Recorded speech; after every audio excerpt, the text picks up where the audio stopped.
सह्याद्री व्याघ्र प्रकल्पातील कोयना वन्यजीव अभयारण्यामध्ये आज दिनांक 7 फेब्रुवारी रोजी पेंच व्याघ्र प्रकल्पातून आणून आपण एक वाघीण सोडली आहे।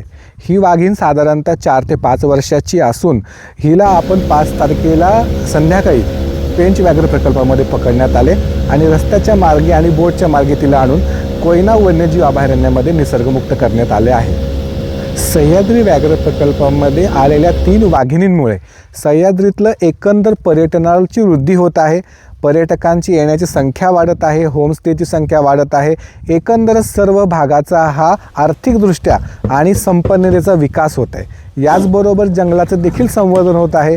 सह्याद्रीमधले 3 नर वाघ अस्तित्वाला होते, त्याच्या जोडीलाच आता 3 मादी वाघ आलेले आहेत। याच्यामुळं सह्याद्रीमध्ये प्रजनन होऊन यांच्या वाघांची संख्येत वाढ होईल आणि पर्यटकांना देखील लवकरच जिप्सीच्या टूरमध्ये वाघाचं दर्शन अनुभवायला मिळेल।